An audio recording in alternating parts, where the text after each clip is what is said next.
Jauh di tanah Pasundan, ada sesosok raksasa batu yang sedang tertidur. Namanya Gunung Papandayan. Dari puncaknya, dia seolah nggak pernah berhenti menghembuskan napas berasap, kayak lagi mengawasi dunia di bawahnya. Tapi jangan salah, cerita yang akan kita dengar hari ini bukan sekedar pelajaran geologi.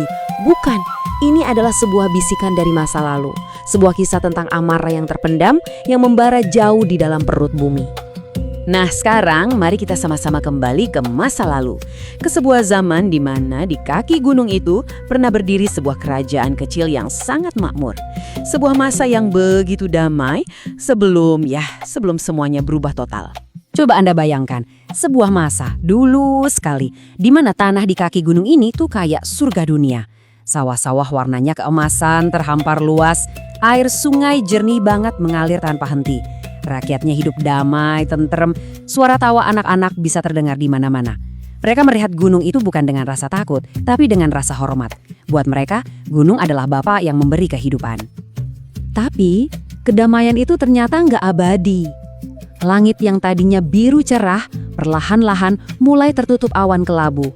Saat seorang raja baru naik tahta, orang-orang sih bisik-bisik soal kesaktiannya, soal kekuatan gaib yang konon dia miliki.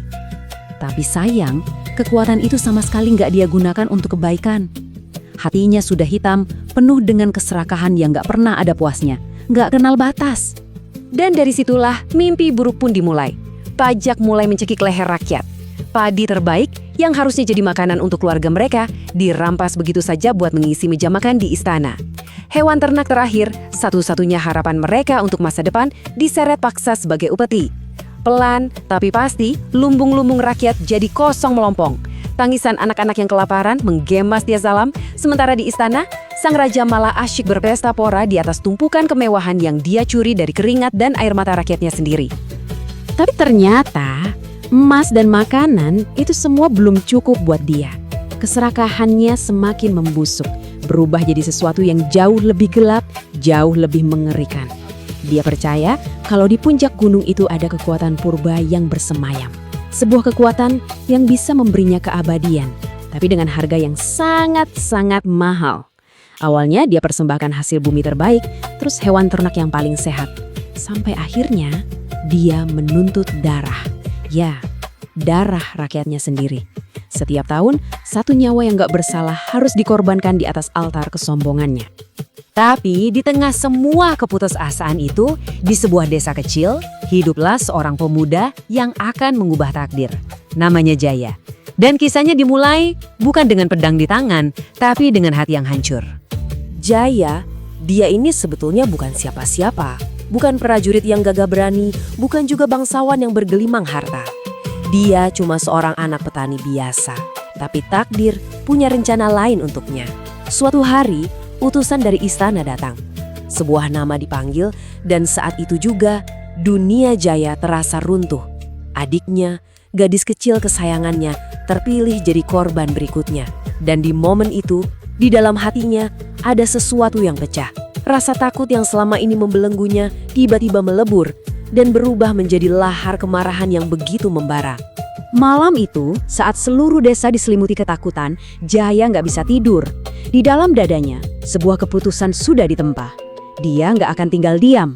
Dia akan naik ke puncak. Dia akan menghadapi tiran itu. Dia akan menghentikan semua kegilaan ini. Hanya dengan berbekal tekad, dia melangkah seorang diri, menembus pekatnya hutan belantara, memulai pendakian yang terjal, menuju jantung kegelapan. Semakin dekat dia ke puncak, udara terasa makin panas, bikin sesak napas. Tanah di bawah kakinya mulai bergetar, pelan tapi pasti. Dan kemudian dia mendengar suara itu. Suara yang aneh banget, dentingan logam yang dipukul berulang-ulang yang sumbernya seolah datang dari perut bumi itu sendiri. Seolah-olah para pandai gaib, para penempa misterius sedang bekerja di dalam sana. Dan saat dia akhirnya sampai di tepi kawah, pemandangan paling mengerikan menyambutnya. Api besar menyala-nyala, para pengikut raja berdiri membisu, dan di tengah lingkaran batu, adiknya terikat pasrah menunggu nasibnya. Dari balik bebatuan, Jaya melompat keluar. Suaranya menggelegar, membelah keheningan. "Berhenti!" Sang raja menoleh, kaget, tapi kagetnya langsung berubah jadi amarah dingin. Kau, desisnya, berani-beraninya mengganggu ritualku. Tapi Jaya nggak gentar. Dia melangkah maju, matanya terkunci pada sang raja. Ini bukan ritual, jawabnya. Suaranya bergetar karena marah. Ini kejahatan.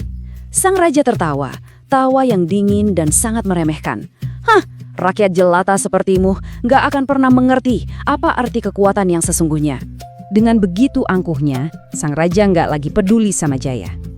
Dia mengangkat kedua tangannya ke arah langit yang mulai gelap dan berteriak sekeras-kerasnya. Dengan pengorbanan ini, aku akan menjadi abadi. Itulah puncak kesombongannya. Sebuah tantangan terakhir yang dia lemparkan kepada langit dan juga bumi. Dan tepat di saat itu, gunung itu sendiri yang memberikan jawabannya. Sebuah jawaban yang sama sekali tidak pernah diinginkan oleh sang raja. Tiba-tiba tanah di bawah mereka bergetar hebat, bukan getaran pelan lagi, ini guncangan dahsyat yang bikin semua orang terlempar. Api ritual yang ada di kawah meledak, menyembur tinggi ke angkasa. Asap hitam yang sangat pekat membumbung tinggi menelan cahaya matahari, mengubah siang menjadi malam buta dalam sekejap. Dan suara gemuruh itu, gemuruh yang mengerikan, bukan dari langit, tapi dari jantung bumi yang sedang murka. Di tengah kekacauan itu, Jaya berlari sekuat tenaga. Dia langsung memutus tali yang mengikat adiknya dan menggendongnya menjauh dari sana. Sang raja yang tadinya begitu sombong, sekarang wajahnya pucat pasi, menatap ngeri. Dia akhirnya sadar, ini bukanlah kekuatan yang bisa dia kendalikan. Ini adalah murka yang telah dia bangkitkan. Dia berbalik, mencoba untuk kabur, tapi semuanya sudah terlambat. Tanah di bawah kakinya retak. Lalu runtuh. Kawah itu menganga lebar dan dengan teriakan terakhir yang penuh kengerian, sang raja ditelan hidup-hidup oleh semburan api dan lahar, hilang selamanya dalam amukan gunung. Letusan besar pun terjadi.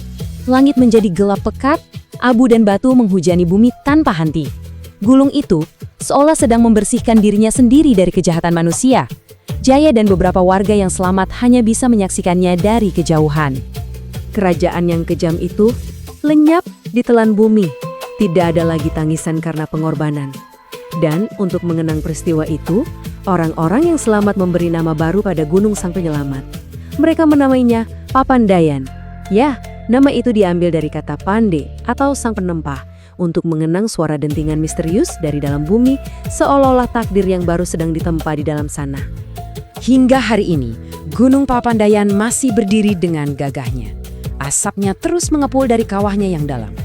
Tapi sekarang, asap itu bukan lagi sisa kemarahan, melainkan sebuah pengingat abadi. Sebuah peringatan yang selalu dibisikkan oleh angin, bahwa keserakahan yang sudah melampaui batas, pada akhirnya tidak akan diadili oleh manusia, tetapi oleh bumi itu sendiri.